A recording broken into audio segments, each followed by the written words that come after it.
Apcas, que no te lo cuenten. Escúchalo. Llega el segundo libro del universo Crímenes Ibéricos. Juicios de crímenes. El nuevo lanzamiento del exitoso podcast True Crime con millones de oyentes. 10 casos reales. 10 juicios que marcaron a la opinión pública en España. Escrito por la periodista experta y presentadora de televisión Carmen Corazzini, este libro nos lleva al corazón de las salas de vistas, donde se dice la verdad o se fabrica. ¿Cómo actuaron los jueces? ¿Qué pruebas lo cambiaron todo? ¿Hubo justicia o solo un veredicto? Una mirada única a cómo se construyen los relatos judiciales de los crímenes más impactantes de nuestra historia reciente. Disponible ya en Amazon y en las principales librerías. Coordinado por el equipo de Crímenes Ibéricos. Llega el libro Juicios de Crímenes. Si escuchaste el crimen, espera a ver cómo se dictó sentencia.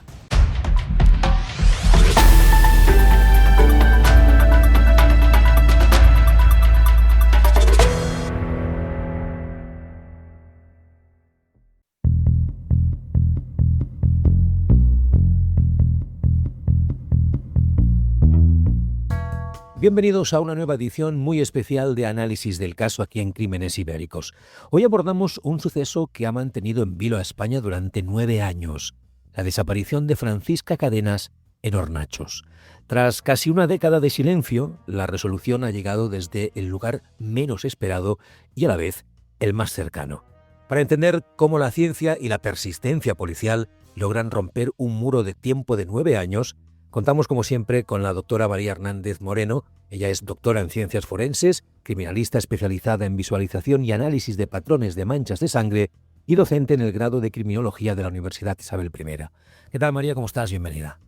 Muchísimas gracias, Marc. Un placer estar de nuevo con vosotros. Bueno, pues hoy analizamos un caso donde la máxima "el tiempo que pasa es la verdad que huye" se pone a prueba. Y empezamos contextualizando un poco el caso del que estamos hablando hoy. 9 de mayo de 2017. Francisca Cadenas se despide de unos amigos a escasos 50 metros de su casa. Nunca llegó a entrar. Durante años, Hornachos fue el escenario de batidas, sospechas y un silencio sepulcral. No fue hasta finales de 2024 cuando la UCO, mediante interceptaciones telefónicas y una presión asfixiante, logró la confesión de un vecino. Francisca nunca salió de su calle. Fue asesinada y ocultada en una vivienda colindante. Hoy analizaremos qué queda de un crimen tras 3.000 días de ocultación.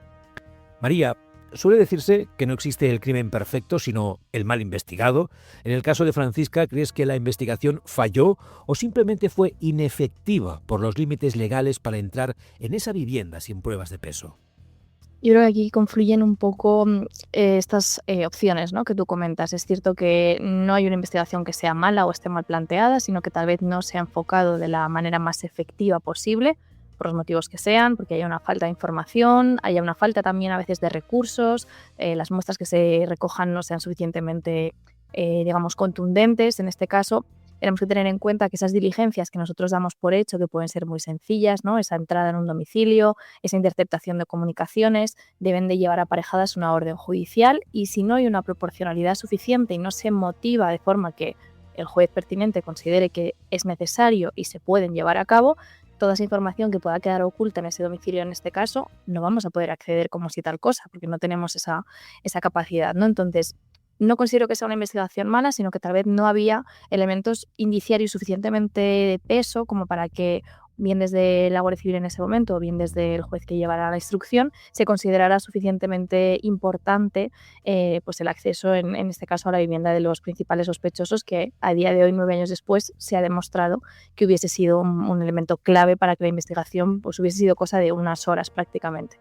Claro, respecto a esto que nos estás contando, no sé si nos pasa a los que no tenemos tu profesión, a los que no trabajamos investigando, ¿no?, escenas de crímenes, pero cuando leemos, escuchamos o vemos algún programa de televisión que habla y explica pues algún caso real de crimen o de desaparición, A veces nos da la sensación que los investigadores, y hasta nosotros, ¿no? Que somos el gran hermano, ¿no? Que está viendo o escuchando cómo pasa todo eso, tenemos o se ve muy claro desde fuera, y a lo mejor a todo pasado, ¿no?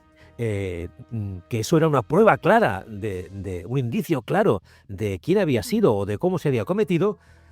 Pero en ese punto la investigación, aunque desde fuera y pasado el tiempo se ve muy claro, se escucha, ¿no? Y nos preguntamos, seguramente la gente que nos está escuchando, pero ¿cómo? Pero claro, pues esto está clarísimo que era así, ¿no? Pero a veces, ¿qué tanto por ciento de peso necesitan las pruebas indiciarias para que un juez acabe, ¿no? Accediendo a que se investigue lo que sea necesario? Porque a veces falta eso.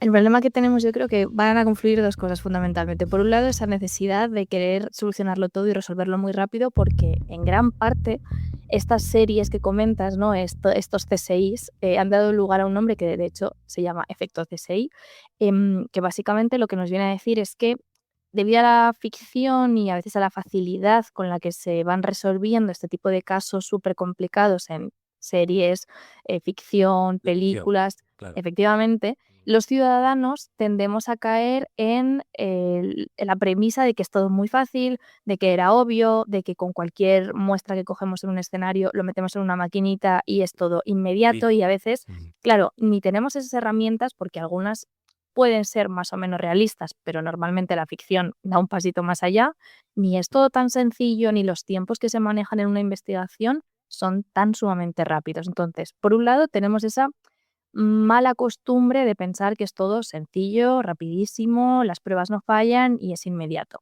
Y por otro lado, tenemos un sistema penal, en el caso de España, muy garantista. ¿Qué quiere decir esto? Nosotros tenemos la ley basiquísima de que va a primar siempre la presunción de inocencia. Por tanto, hasta que se demuestre lo contrario, cualquier ciudadano es inocente del crimen del que se le está acusando. Claro, esa demostración tiene que estar muy bien fundamentada. No vale tener una pequeña sospecha, alguien me ha dicho, hemos escuchado en el pueblo, la familia sospecha. Nosotros desde la investigación tenemos que fundamentar muy bien toda la hipótesis de partida para que realmente el juez vea suficientes indicios y suficientes elementos que de alguna forma sean proporcionales a violar esa presunción de inocencia, introducirlos en un domicilio, rastrear comunicaciones, interceptar correo, porque si no, de lo contrario, estamos de alguna forma yendo en contra de todo nuestro sistema garantista, de nuestro derecho penal y de esa presunción de inocencia que en otras sociedades, por ejemplo, como en Estados Unidos, son diferentes, ¿no? Es contrario. Entonces es muy importante tener en cuenta que no podemos basarnos en una sospecha sin más y que tenemos que tener o ese conjunto de pruebas indiciarias en la inspección ocular, en la investigación o por lo menos antes de empezar a esas diligencias, pesos importantes, ¿no? Motivos de peso importante para que el juez considere que podemos, como digo, pues violentar en un domicilio esa intimidad doméstica para, pues en este caso, por ejemplo, buscar algún indicio, algún elemento, alguna señal que nos diera esas pistas de que, pues, Francisca Cadenas, en este caso, había pasado por ese lugar, ¿no? ¿Cuánto nos ha entretenido CSI y cuánto mal ha hecho a nuestra percepción de la realidad, ¿no? Sí, tanto. Bueno, vamos a entrar pues, poco a poco a toda la investigación y a todos los elementos de este caso. Hablamos, para empezar, de una vivienda ajena al trasiego de personas. ¿Cómo ayuda esta tipología de escena cerrada a que un delito quede oculto 9 años sin que los fluidos o los olores delaten al asesino?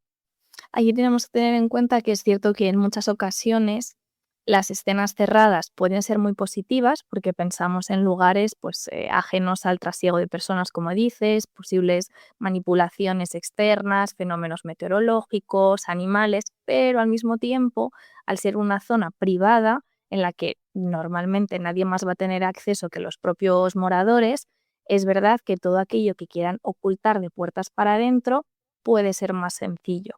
En este caso, si tal vez hubiesen decidido ocultar el cuerpo de otra manera, bueno, pues a lo mejor hubiese delatado el olor, por ejemplo, ¿no? La putrefacción cadavérica comienza desde el minuto en el que perdemos nuestros signos vitales y nos va dando un poco más de pistas sobre la presencia de un cadáver, porque al final pues el tejido termina pudriéndose, eso atrae fauna, olores, gases, hubiese sido más evidente, ¿no? Pero claro, como lo ocultan el cadáver de Francisca prácticamente emparedándolo en una zona imposible de acceder, pues el cuerpo, vamos a decir, que no tiene las condiciones favorables para atraer a tanta fauna, esos, vamos a pensar moscas, ¿no? Polillas, escarabajos, no van a permitir la descomposición del cuerpo como si estuviera al aire libre, entonces queda todo como un poco más resguardado y de alguna forma favorece que en este caso pues no se delataran a ellos mismos porque por suerte para ellos y por desgracia para la investigación taparon muy bien el rastro y era muy complicado llegar a este tipo de solución con todo lo que todas las malicias que se habían tomado. Yo te he preguntado por este tema, nos has dado una respuesta súper clarificadora, pero déjame incidir un poco más en relación a un aspecto muy concreto de esta investigación, porque muchos se preguntan por qué no se registró esa casa en 2017. Entonces, en este caso, ¿qué nivel de indicios necesita un juez para autorizar una entrada y registro en un domicilio privado sin riesgo de que la defensa anule las pruebas después, por lo que tú nos has comentado antes? Sobre todo que haya proporcionalidad, que él, es verdad que es algo un poco más subjetivo tal vez, pero bueno, que considere que hay suficientes sospechas, pues por ejemplo, porque se oyeron de forma clara golpes, ruidos, varios vecinos pues que testificasen haber visto a alguno de los acusados con Francisca en las inmediaciones del domicilio, que hubiesen encontrado algún tipo de elemento en la vía pública que pudiesen relacionarlo con Francisca, que algún vecino fuese testigo de una conversación entre ellos en un bar en el que, bueno, pues se diera a entender que estaban tratando de alguna forma ese tema.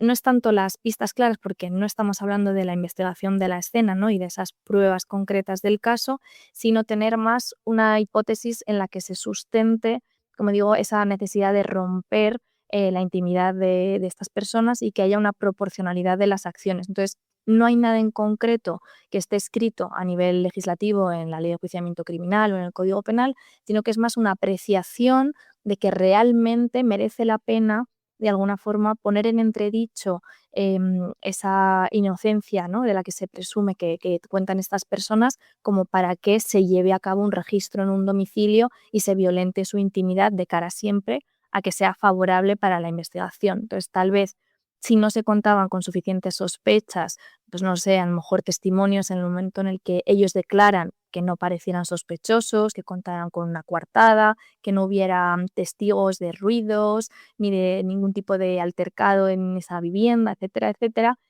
puede que no se considerase suficientemente importante ese hilo de la investigación como para autorizar una entrada en una vivienda y, por tanto, sin entrada en vivienda no hemos tenido acceso a esa escena del crimen y hemos perdido todos estos años y todos los elementos que podrían haber sido mucho más clarificadores en este caso. Claro, cuando finalmente se puede entrar ya, cuando los indicios son suficientes o pues han habido con el paso de los años cambios y mejoras tecnológicas que nos permiten pues encontrar otro tipo de pista, ¿no? que acabe facilitando ese proceso de la investigación. María, ¿cómo es el protocolo para picar una casa habitada buscando restos? ¿Qué herramientas usáis para no dañar los huesos mientras levantáis suelos o paredes tras tanto tiempo? Que aquí tendríamos que ver sobre todo, tener un poco de idea de qué es lo que han declarado ellos, porque no podemos entrar a levantar todo el suelo de toda la casa, no tendría sentido tampoco, ¿no? Y podemos destruir elementos que puedan ser de valor. Entonces vamos a cotejar primero cuál es el testimonio de los acusados y qué información nos están dando, cómo de viable puede ser. Se pueden emplear diferentes elementos que también se utilizan, por ejemplo, en casos de desapariciones en grandes terrenos, ¿no? Que podemos con diferentes cámaras térmicas, por ejemplo, pues valorar si ha habido un movimiento de tierras, ¿no? Que nos pueda dar esa información de que algo ha cambiado en una zona muy concreta, pues en este caso también se podría recurrir, imagino, ayuda de algunos ingenieros o de profesionales, ¿no? Que estén más encargados de este tipo de situaciones para evitar entrar con una apisonadora, ¿no? Y con un pico y una pala y levantar zonas que sean pues presumiblemente de interés. Lo importante también es en ese tipo de declaraciones recoger información para que antes de acceder a la vivienda, también policía científica pueda saber qué tipo de profesionales va a necesitar y qué tipo de elementos van a ser importantes. En este caso, pues me imagino que también deberán de haber contado con alguien muy especializado en antropología forense y en el levantamiento de esos restos que ya van a estar prácticamente esqueletizados por el tiempo que pasa, para que la recogida sea lo más garante posible y ya, aunque la escena está muy alterada y no está de la forma perfecta en la que nos hubiese gustado encontrarla, por lo menos que la interacción de los profesionales sea lo menos invasiva posible y que se pueda elegir con cautela y con minuciosidad y sobre todo con tiempo y con calma cómo ir actuando poco a poco para no perder más información de la que ya ha quedado totalmente Mm. destruida. Profundicemos un poco más en todo esto. El asesino vivió allí o ha vivido allí casi unos 3.000 días y ha podido pues pintar, cambiar muebles, fregar. ¿Hay algún rastro biológico que sea imposible de borrar incluso después de una década de limpieza profunda? Va a ser muy complicado. El problema, sobre todo con los restos biológicos, es que al final es tejido orgánico, tejido que se mantiene, vamos a decir, vivo, entre comillas, cuando abandona nuestro organismo, pero que en muy poquito tiempo es precisamente esa condición, ¿no?, de tejido orgánico vivo la que también lo convierte en uno de los elementos que más rápido se degrada, se altera, se contamina. Entonces va a ser muy complicado, no voy a decir imposible, porque seguro que además conforme avanza la ciencia en estas situaciones, se conseguiría coger un trocito de ADN, una muestra, y poder cruzar un perfil de una mancha que está en el suelo desde hace esos 3.000 días, ¿no? Pero es verdad que todas las muestras que de forma favorable podrían haberse recogido en el momento en el que se hubiese tenido constancia de este crimen esos 9 años atrás, van a estar tan contaminadas que es complicado. Tendríamos que pensar también en cómo se ha limpiado ese domicilio, ¿no? Qué tipo de elementos químicos se han empleado, porque es cierto que hay algunos, tal vez como la lejía en el caso de las manchas de sangre, que, bueno, podemos por lo menos visualizar que en esa zona hubo sangre, aunque a lo mejor luego la PCR y la recogida de ADN pueda ser más complicada, pero podríamos tener una idea. Pero, por ejemplo, el oxígeno activo, que está muy de moda para limpiar rastros de sangre, vamos a decir de forma muy coloquial, se come esa sangre, ¿no? Entonces sería mucho más complicado dar con ella y ni hablemos de posibles restos de semen o cabellos, porque ya con tantísimo tiempo va a ser muy, muy, muy difícil poder recopilarlos en un estado que permitiese un análisis en profundidad. Porque al perderse el tejido blando, piel, órganos, ¿qué información vital sobre la agresión hemos perdido para siempre en el caso de Francisca? Pues sobre todo vamos a perder información que aquí sería muy relevante sobre la posible agresión sexual o no en el caso de que la hubiesen bueno, pues forzado durante el tiempo que estuvo con vida en ese domicilio, ¿no? Tenemos que pensar que normalmente esas muestras quedan en el tejido blando bueno, pues la vagina o la vulva, entonces muy complicado, por no decir imposible.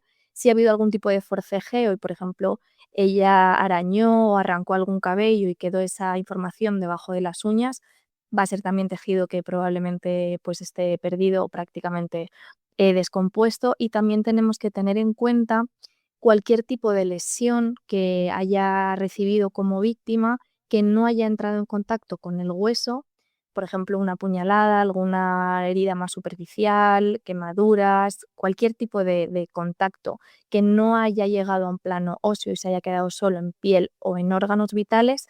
Al descomponerse y al perderse durante ese proceso de putrefacción, perdemos también esa información sobre qué tipo de elementos se pudieron utilizar, cuántas lesiones realmente llegó a recibir, si por ejemplo hablamos de un ensañamiento o no.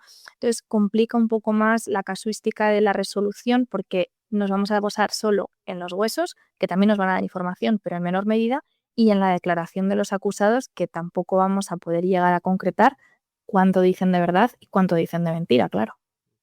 Vamos a seguir hablando de huesos, pero antes déjame preguntarte, porque claro, para poder localizar los restos ya hemos explicado un poco cuál era el camino, pero si no hay confesión, ¿cómo puede una inspección ocular determinar en qué habitación ocurrió la agresión si la escena ha sido totalmente alterada y redecorada? Pues va a ser, por desgracia, prácticamente imposible. Como digo, se pueden atender a estos reactivos quimioluminiscentes, ¿no?, que pueden localizar sangre, porque es verdad que son muy efectivos, pero también van a reaccionar y dan falsos positivos con otros elementos, como por ejemplo algunas partículas de frutas, de verduras, algunos componentes metálicos. Si esto lo tiene, por ejemplo, una pintura y hemos hecho algunas obras, pues podemos tener ese falso positivo, rastros de césped, algunos abonos. Entonces, aunque no conseguimos el mismo resultado, y sí que es verdad que con el entrenamiento y con la pericia de los especialistas van a poder distinguirlo, es muy complicado basar toda hipótesis únicamente en ese elemento. Entonces, sería muy difícil sin atender a pues, posibles estudios de materiales, a lo mejor de los suelos, de ver si el cemento que se recoge en un punto a nivel químico es el mismo que el que estaba en una zona que sabemos que ha sido original del domicilio, ¿no? Y poder valorar si ha habido esa reforma. Pero realmente, más allá de eso, perdiendo todas las señales y los rastros de la interacción, no vamos a poder concretar cuál es la escena principal, cuál es la escena intermedia si la ha habido. La escena del abandono del cadáver la conocemos porque se encuentran allí los restos, pero realmente toda esa información que es muy importante en una investigación y que al final es la que construye un poco toda la hipótesis, pues queda un poco a expensas de los testimonios de los acusados y de sus declaraciones. Mm. Estábamos hablando de la importancia de poder determinar a partir de los restos biológicos qué es lo que pasó con la víctima de un caso como este. La autopsia de Francisca revela rotura del yoides. Al ser un hueso tan protegido, ¿cómo distinguí si fue una mano la que lo rompió o si se quebró años después por la presión de la tierra o de los escombros, por ejemplo? En este caso, normalmente ese huesecito que se encuentra más o menos debajo de la lengua, en esa zona del cuello, suele estar muy aparejado con una asfixia, con un estrangulamiento. Entonces, realmente a nivel antropológico y cuando se realicen diferentes pruebas, sí que es cierto que vamos a poder determinar, porque tampoco ha pasado tanto tiempo, si el hueso se encontraba en buen estado, por ejemplo, pues no tenía osteoporosis, se me ocurre, o si realmente puede haber sido una rotura fruto del paso del tiempo. Entonces, en función también de cómo se observe esa fractura, si es una fractura limpia, si puede estar relacionada con un proceso de presión externa, se puede ir estableciendo ese examen, ¿no? Seguro que mis compañeros antropólogos tienen algo mucho más Claro. concreto, pero en definitiva es valorar un poco cuál ha podido ser el mecanismo que lo genera y descartar. O sea, se intenta también a nivel del resto de las pesquisas, ir descartando información que no cuadra para dejar como las posibles opciones y que luego entre ellas vayan encajando.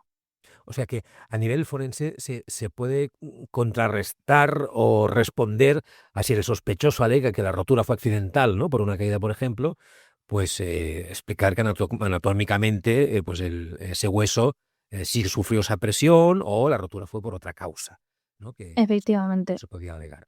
Y ya no solo en ese hueso, valorar con el resto también, ¿no? Si Claro, al claro, claro. final Mm, vemos que tú te caes por las escaleras y lo lógico es que a lo mejor te fractures la cadera o una pierna, pero tú ujú. tienes 17 golpes en la cara y en el cráneo y en zonas que si tú te cayeses no serían muy lógicas o están encontradas en diferentes puntos, son elementos que, como digo, vamos a ir pudiendo descartar otra información y poco a poco ir demostrando si cuadra o no cuadra su testimonio y realmente qué es lo que nos está diciendo la autopsia y esas heridas en concreto. Claro, lo mismo que si se habla de golpes en el cráneo y las costillas, ¿no? A nivel forense se puede explicar si una fractura fue hecha cuando el hueso estaba fresco, ¿no? De una Eso ruptura es. post-mortem causada pues, por el peso de los años o por, bueno, por el motivo que fuera. Bien. Sí, igual. Bien, si el acusado dice que fue un accidente, ¿qué patrones de fractura, por ejemplo, en la cara y el torso desmienten una caída y confirman una agresión violenta reiterada? ¿Eso se puede saber también? Que al final, un poco como comentaba, tenemos que intentar jugar a qué tipo de datos nos están dando esos huesos. Los huesos, cuando se produce cualquier fractura en vida, esa fractura se suelda, se queda, ¿vale? Digamos que es como una cicatriz en la parte del hueso, entonces vamos a poder establecer esa diferenciación que comentabas entre lesiones previas a la muerte o lesiones posteriores. Evidentemente, las lesiones que se hayan generado durante el episodio violento no se van a poder curar porque ya no va a haber vida suficiente como para gestionarla. Entonces, veremos ese patrón que nos da algo de información sobre que ese tipo de fractura está relacionada de alguna forma o con la muerte o con los instantes muy, muy, muy posteriores, ¿no? Que no hay tanta diferencia de tiempo. Valoramos igualmente dónde se generan esos golpes, ¿no? Vemos que tiene golpes en el cráneo, en la cara, también hay costillas rotas, tenemos esa rotura de ese hueso del cuello.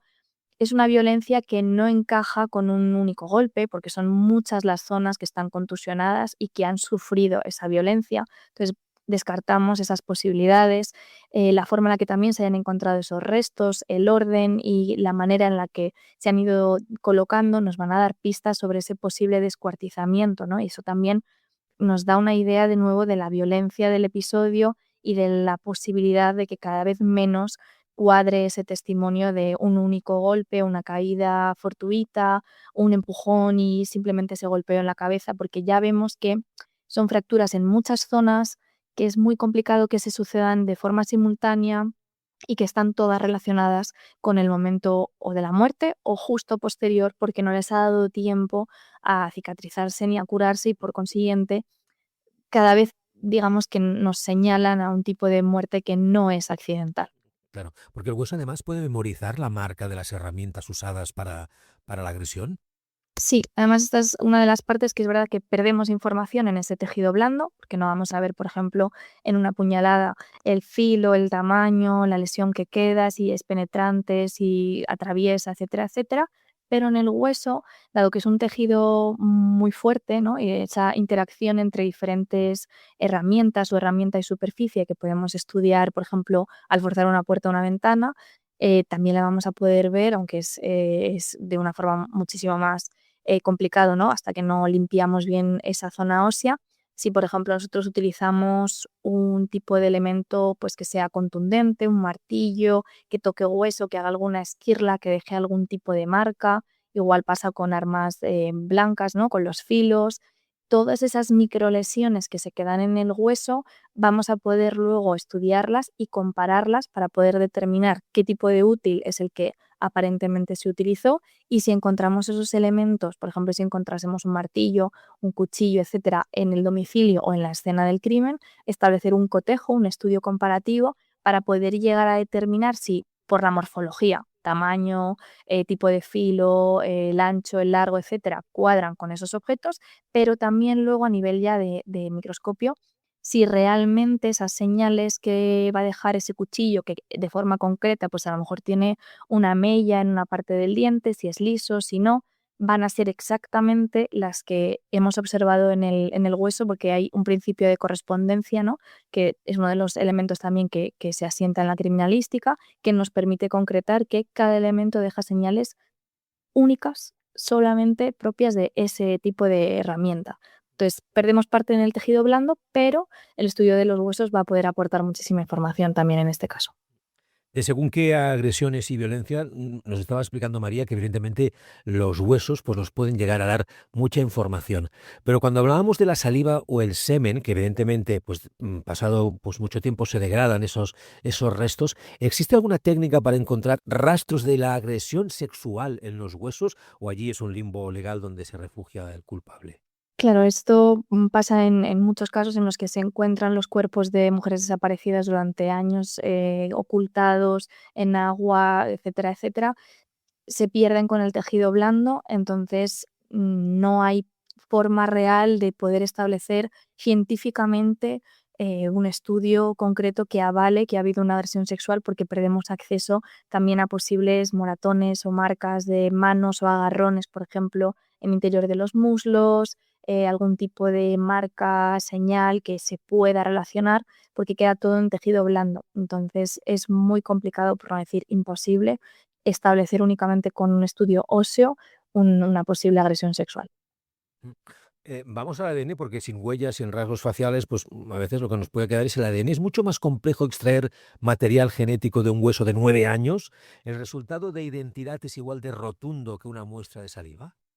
Va a depender de la cantidad de muestra, como pasaría también con las muestras de saliva, que dependerá todo de la calidad de la muestra.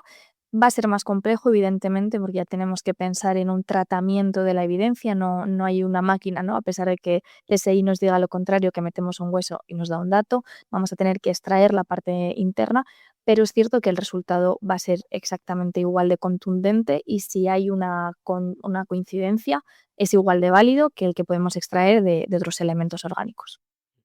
Tras tanto tiempo, la defensa podría alegar contaminación de las muestras. ¿Cómo se garantiza que esos restos quedan unidos judicialmente a ese escenario y a esos sospechosos de forma incontestable? En el momento en el que se realiza la entrada y registro en el domicilio y se inspecciona esa escena, aunque no sea la escena, vamos a decir, original, se debe de ir recogiendo cada paso que se da. Si se va a una habitación y se encuentra un elemento, si se empieza a realizar ese pues, levantamiento del suelo, todo lo que se vaya haciendo queda recogido primero en un atestado policial. Una vez que se abandona el lugar y que los diferentes restos, en este caso óseos, se van a enviar a los laboratorios que se considere, deben de ir aparejados siempre a una cadena de custodia. La cadena de custodia, para que nos entendamos, sería como una hoja de ruta de todos los elementos que yo recojo en el escenario, en los que voy a tener que ir especificando qué tipo de cosa es la que hemos recogido, cómo queda empaquetada, quién va a recibir ese tipo de muestra, a qué hora y en qué laboratorio, y una firma para que no haya ninguna duda de que se ha establecido siempre la garantía de que lo que yo recojo en la escena y lo que luego se analiza en un laboratorio y lo que queda después a disposición judicial es siempre lo mismo. Entonces, cada paso que se dé, en este caso con esos huesos, del laboratorio al que vayan, si luego quedan a disposición judicial o si luego se entregan a la familia, lo que sea, va a quedar siempre muy bien señalizado, demostrando en todo momento que no se alteran, no se intercambian, nadie los puede manipular y de esa manera el sistema, digamos que, como he dicho antes, es garantista, pues de nuevo demuestra que siempre que haya pruebas en contra de cierto individuo, se están recogiendo y se están estudiando sin ningún tipo de manipulación para que no quepa dudas, digamos, de esa objetividad científica. No te voy a llevar la contraria ni mucho menos, pero déjame que te haga una pregunta que me puedes responder si tienes la respuesta o darme tu opinión si quieres, porque después de tantos años en Crímenes Ibéricos, analizando casos contigo y con otros profesionales y explicando, narrando casos también, pues uno ya ha leído muchas historias. Ujú. Y ahora no sé decirte exactamente porque no lo tengo delante, porque la pregunta me acaba de venir a la cabeza de golpe, ¿no? Pero sí que es verdad que recuerdo algunos casos tremebundos, de aquellos que han impactado en la prensa, en los que las pruebas o en el juzgado o en esta cadena de custodia que tiene que mantener, ¿no?, las pruebas para tal, se han perdido, han desaparecido, o una, o varias, o bastantes. Eso entiendo que no es una generalización, lo que pasa que si el caso pues es mediático, pues esa información queda recogida y después pues la leemos o nos la cuentan, pero eso ha cambiado respecto a hace años, pasa mucho, es muy difícil poder mantener la seguridad y el rigor de toda esta cadena de las pruebas. Yo, así a bote pronto, te diría que no es nada difícil mantener la seguridad de estos elementos. Son protocolos internos que, aunque no son únicos, porque cada fuerza policial, digamos que tiene un poco sus peculiaridades, no es un elemento que queda recogido ampliamente en nuestra legislación. Sí que hay jurisprudencia, Tribunal Supremo avala la necesidad de esta cadena de custodia y te diría que es muy fácil de seguir porque es un documento que únicamente ha de ir unido a los elementos, ¿no? Que puede haber casos en los que se pierda alguna muestra o se produzca alguna contaminación o sea más difícil demostrar esa garantía, pudiera ser. Independientemente de ello, al final es un elemento más que se tiene que valorar con el conjunto del resto de las pruebas. Entonces, puede haber la mala suerte de que justo el elemento que más te interese, ¿no?, que sea una prueba genética, sea la que genere suspicacias en el juicio, pudiera ser. Pero por norma general, la prueba que se presenta en juicio suele ser variada y responder no únicamente a un elemento, sino a otra serie de indicios, testimonios, declaraciones, diligencias de investigación, por ejemplo, pues como en este caso, ¿no?, de interceptar comunicaciones. Entonces, aunque haya algo que no termine de ser claro porque se haya podido perder esa seguridad, sería muy complicado tumbar toda la investigación y generar esas sospechas en la posible resolución de un caso únicamente porque un elemento no haya sido de la cadena de custodia, pero por norma general debería seguirse y creo que son mínimos los casos en los que puede haber problemas. Bien, y ya para finalizar, hay justamente unos elementos, y en este caso también pues aparecen a nivel de investigación, que pues acaban siendo bastante decisivos, porque el caso al final se rompe por interceptar conversaciones, gracias a la intervención de la UCO. Las nuevas tecnologías son el último recurso cuando la escena física ha sido tan degradada por el tiempo como el caso del que hablamos hoy. Más que las nuevas tecnologías, al final hay que pensar un poco en la separación entre las labores que lleva a cabo policía científica en escena del crimen, que en este caso pues, no se pudieron llevar en término y de la forma más habitual o favorable, y las labores que lleva a cabo policía judicial, que son los que se encargan precisamente de este tipo de diligencias, ¿no? De los que piden al juez, entrar en domicilios, interceptar comunicaciones, los que llevan a cabo también los interrogatorios. Entonces, digamos que son dos líneas complementarias. Evidentemente, cuando se puede recurrir a las dos, se realizan diferentes pesquisas y diligencias en ambas ramas, pero evidentemente, si no podemos llevar a cabo una inspección del escenario, tenemos que tirar del resto de posibles pesquisas de investigación y, evidentemente, el avance de las tecnologías nos permite ahora mismo, va a quedar muy mal, pero que podamos estar todos pinchados sin que realmente seamos conscientes, ya no solo por la UCO. Al final, los datos que compartimos en redes sociales, todo lo que dejamos de nuestra huella digital, las cámaras de seguridad de la calle, la información que sin querer compartimos, que no nos acordamos la mentira que hemos dicho hace 8 años y damos un dato que no tiene... Al final, evidentemente, a nivel de investigación, es impecable lo que ha hecho la UCO ahora porque lo han hecho sin levantar ningún tipo de sospecha entre los acusados y de una forma muy directa y muy concisa, pero ya no solo es dentro de policía, ¿no? Es tanta la información que dejamos con las nuevas tecnologías que al final muchas veces yo creo que sin darnos cuenta estamos regalando datos muy valiosos. Muy bien, pues hemos entrado en profundidad en la investigación de este caso, 9 años de incertidumbre que terminan con una verdad dolorosa, pero necesaria de conocerla. Gracias a la doctora María Hernández Moreno, un día más por ayudarnos a comprender que, aunque el tejido blando desaparezca y las paredes se pinten y los huesos y la ciencia, pues siempre guardan un testimonio que el asesino no puede borrar. Gracias, María. Gracias a vosotros, ha sido un placer. Como siempre, gracias a ti también y por tu rigor y por acompañarnos en este análisis tan complejo. Y a vosotros, pues gracias como siempre por escucharnos. Nos volvemos a escuchar en el próximo episodio de Análisis del Caso aquí en Crímenes Ibéricos.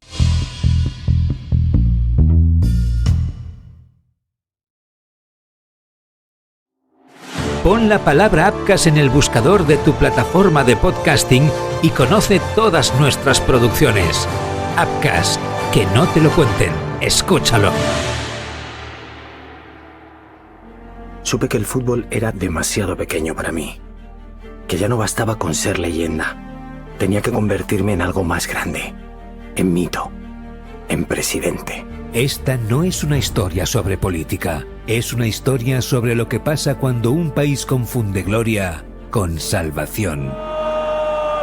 ¡Santiago Galán! ¡Eres eterno! ¡Gol para la historia! Dicen que el poder revela quién eres, pero hay hombres a los que el poder no revela nada, solo los desata. Nací en el campo de batalla y aquí estoy. Por fin vamos a cambiar las cosas. Vamos a devolver a España su lugar. En una noche como esta, no se debate, se sobrevive. Porque este país se mide no por cómo trata sus más ricos, sino por cómo cuida a los que más lo necesitan. En la víspera del debate más importante de una nación, un líder está dispuesto a quemarlo todo. ¡Seguridad! ¡Llévense a Raquel ya! ¡Lo tenéis todo grabado! Somos dinamita. Somos inevitables. Una ficción sonora de Joan Prats protagonizada por Hugo Silva. El Partido del Poder, de Apcast. Disponible en las plataformas de podcasting.